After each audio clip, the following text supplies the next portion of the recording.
सभी साथियों को प्यारा भरा नमस्कार। मैं आपका दोस्त सुनील कालवा एक बार फिर हाजिर हूँ आप सभी के सामने एक नई क्लास लेकर। साथियों, DSSB ड्राइंग टीचर की हम तैयारी कर रहे थे। हमने लगभग सभी टॉपिक्स को देख लिया सिलेबस के अनुसार। अब हम अंतिम कड़ी के रूप में देखने वाले हैं कला शिक्षा में पेडागोजी, यानी आर्ट ऑफ पेडागोजी। कला शिक्षा के अंदर पेडागोजी या जो आपका टॉपिक होता है शिक्षण अभिरुचि, तो उसका क्या महत्व है, कितने महत्वपूर्ण प्रश्न आते हैं, उनके बारे में हम पढ़ने वाले हैं। तो लगभग 50% की ये क्लास है। टू द पॉइंट मैं आपको सामने एक प्रश्न रखता हूं। आप चारों ऑप्शन देख सकते हैं।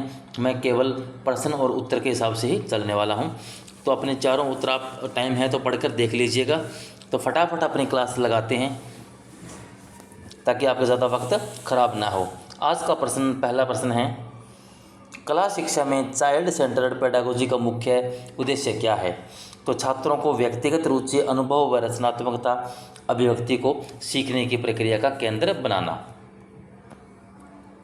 प्रश्न 2, यदि कला शिक्षा में शिक्षक केवल प्रोडक्ट ओरिएंट एवल्यूशन अपनाता है तो उसकी सीमा क्या होगी?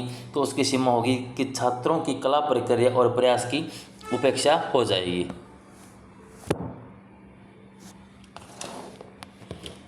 प्रश्न नंबर 3, लर्निंग बाय डूइंग को कला शिक्षण में क्यों महत्वपूर्ण माना जाता है? तो यह छात्रों को प्रत्यक्ष अनुभव से जोड़कर उनकी सक्रिय भागीदारी सुनिश्चित करता है। कला शिक्षा में प्रोसेस ओरिएंट अप्रोच का मुख्य बल किस पर है? तो यह छात्रों की रचनात्मकता, यात्रा, सोचने की प्रक्रिया और प्रयोगात्मक दृष्टि पर है।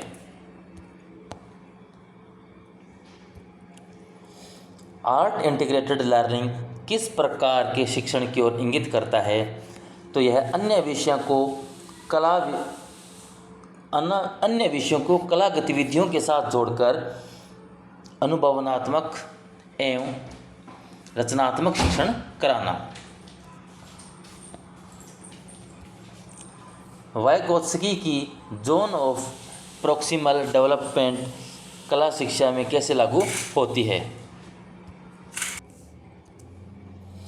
तो इसका सही उत्तर होगा छात्रों को ऐसा कार्य देना जो उनकी वर्तमान क्षमता से थोड़ा आगे हो और मार्गदर्शन से पूरा किया जा सके। कला शिक्षण में क्रिटिकल पेडागोजी का मूल उद्देश्य क्या होता है? तो छात्रों को सामाजिक, सांस्कृतिक, राजनीतिक मुद्दों पर सोचने और रचनात्मक अभिव्यक्ति हेतु प्रेरित करना। शिक्षण के लिए रिफ्लेक्टिव प्रैक्टिस का क्या महत्व है? तो इससे शिक्षक अपनी शिक्षण प्रक्रिया पर विचार कर सुधार की रणनीतियां बना सकता है। कला शिक्षा में इंक्लूसिव पेडागोजी का सही उदाहरण कौन सा है? तो सभी छात्रों को उनकी क्षमताओं, सीमाओं और विविधताओं को ध्यान में रखते हुए कला गतिविधियों में समान अवसर देना। इफेक्टिव डोमेन कला शिक्षा में क्यों महत्वपूर्ण है? तो यह छात्रों में सौंदर्यबोध, संवेदनशीलता और भावनात्मक विकास को प्रोत्साहित करता है। कला शिक्षा में आर्ट इंटीग्रेशन का वास्तविक शिक्षण उद्देश्य क्या माना जाता है? तो कला को माध्यम बनाकर अन्य विषयों जैसे गणित, विज्ञान, सामाजिक आदि के बोध को गहराई और अनुभवात्मक स्तर पर जोड़ना।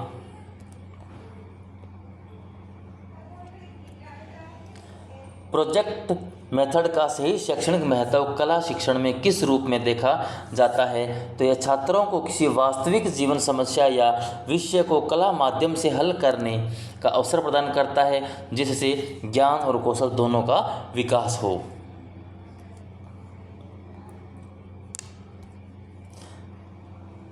डेमोन्स्ट्रेशन मेथड को कला शिक्षा में कब सबसे उपयुक्त माना जाता है? जब किसी जटिल प्रक्रिया जैसे शेडिंग, पर्सपेक्टिव, ब्लॉक प्रिंटिंग को चरणबद्ध रूप से दिखाना आवश्यक हो।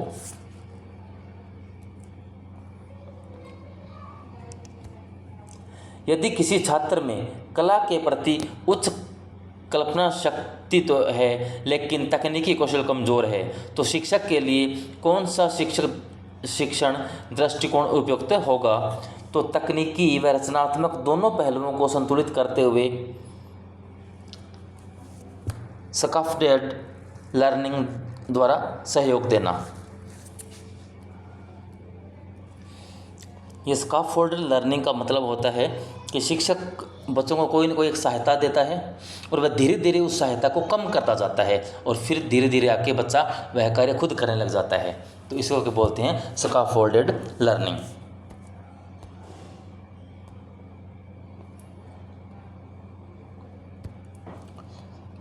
फॉर्मेटिव असेसमेंट को कला शिक्षा में समेस्टिव से अधिक प्रभावी क्यों माना जाता है? क्योंकि यह सतत फीडबैक द्वारा छात्रों को उनके कार्य में सुधार करने की प्रक्रिया से जोड़ता है, न कि केवल परिणाम से।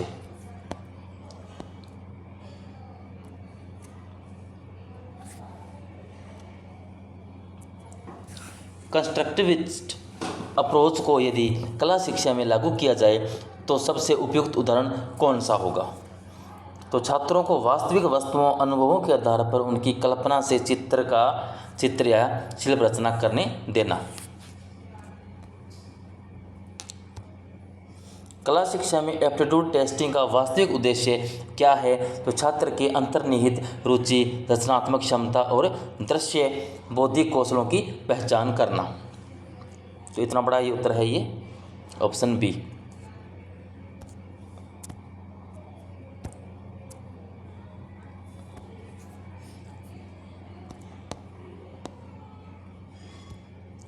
आर्ट थेरेपी को शिक्षा में किस रूप में शामिल किया जाता है?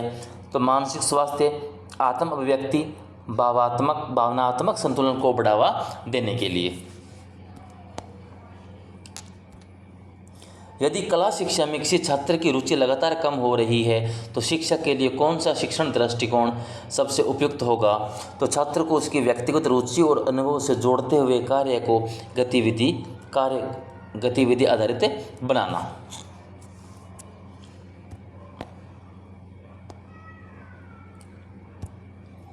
कला शिक्षा में डिफरेंशिएटेड इंस्ट्रक्शन का अर्थ है। डिफरेंशिएटेड इंस्ट्रक्शन का क्या अर्थ है? तो इसका अर्थ होता है छात्रों को व्यक्तिगत आवश्यकताओं, क्षमताओं और सीखने की शैलियों के आधार पर अलग अलग कार्य और सहयोग देना। यदि शिक्षक कला शिक्षा में केवल लेक्चर मेथड अपनाता है तो इससे सबसे बड़ी सीमा क्या होगी? तो छात्रों में प्रत्यक्ष अनुभव व रचनात्मकता का विकास नहीं हो पाएगा। कला शिक्षा में कोलैबोरेटिव लर्निंग का मुख्य लाभ क्या है? तो यह छात्रों को टीम वर्क, विचार विनिमय व साझा रचनात्मकता की प्रक्रिया सिखाता है। यदि किसी छात्र को रंगों के चयन में कठिनाई हो रही है तो शिक्षक कौन सी विधि अपनाएगा? तो उसे रंग सिद्धांत का प्रदर्शन करके उदाहरण देना सिखाएगा। आर्ट क्रिटिज्म मेथड का प्रयोग कला शिक्षा में कब उपयुक्त है? तो जब छात्रों को एक दूसरे के कार्य की समीक्षा कराकर सौंदर्यबोध व मूल्यांकन क्षमता विकसित करनी हो। कला शिक्षा में इंक्वायरी बेस्ड लर्निंग किसे दर्शाता है? तो छात्रों को प्रश्न पूछने, खोजबीन करने और अपने उत्तर समय तराशने हेतु प्रेरित करना। यदि कला शिक्षक फ्लिप्ड क्लासरूम मॉडल अपनाए तो उसका अर्थ क्या होगा? यानी छात्र घर पर सामग्री पढ़ेंगे, देखेंगे वीडियो चित्र और कक्षा में चर्चा व रचनात्मकता कार्य करेंगे।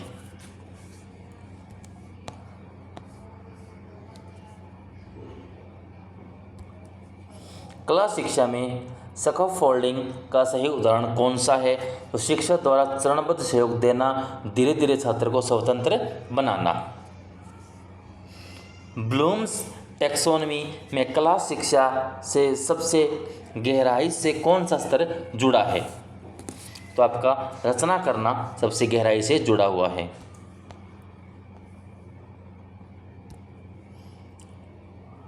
कला शिक्षा में होलिस्टिक डेवलपमेंट का क्या आशय है?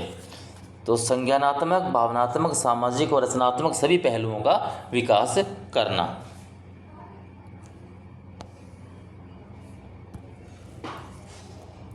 एक्टिविटी बेस्ड असेसमेंट का सही उपयोग कला शिक्षा में क्या है? तो बच्चों की कला गतिविधियों, सहभागिता, मौलिकता व प्रक्रिया का मूल्यांकन करना। यदि शिक्षक छात्रों को कंस्ट्रक्टिव फीडबैक नहीं देता तो उसका नकारात्मक प्रभाव क्या होगा? तो छात्रों में सुधार व आत्मविश्वास की कमी हो जाएगी। कला शिक्षा में एस्थेटिक डेवलपमेंट का क्या अर्थ है? तो सुंदरता, सामंजस्य व सृजनात्मकता, संवेदनशीलता की समझ विकसित करना। यदि कला शिक्षक छात्रों को लाइफ स्किल्स सिखाना चाहता है तो कौन सी पद्धति उपयुक्त होगी? तो रोल प्ले और ग्रुप वर्क जैसी गतिविधियां उनके लिए उपयुक्त सिद्ध होगी। कला शिक्षा में इंटरडिसिप्लिनरी अप्रोच का सबसे सटीक उदाहरण कौन सा है? तो विज्ञान में पौधों का अध्ययन करते समय उनका चित्र बनाना।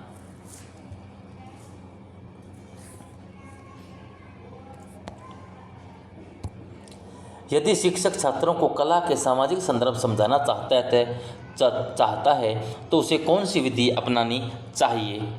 तो उसे फील्ड विजिट और कम्युनिटी बेस्ड प्रोजेक्ट अपनाना चाहिए।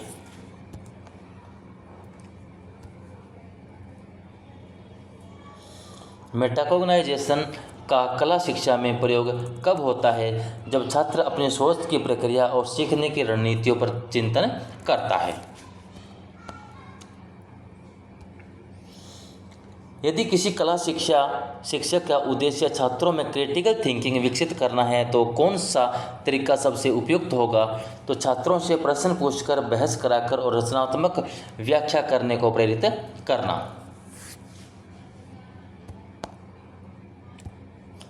कला शिक्षा में एक्सपेरिमेंटल लर्निंग साइकिल का व्यवहारिक उदाहरण कौन सा है?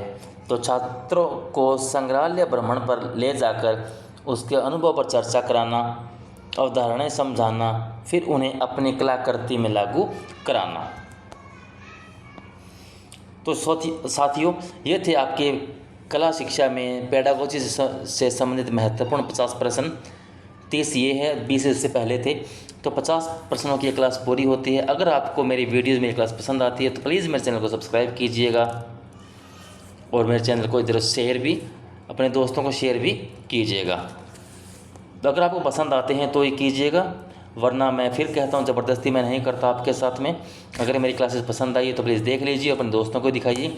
नहीं आती है तो कोई बात नहीं, आप अपना मैटर है जहाँ से है पढ़ते रहिए, लेकिन पढ़ते रहिए, मस्त रहिए। धन्यवाद।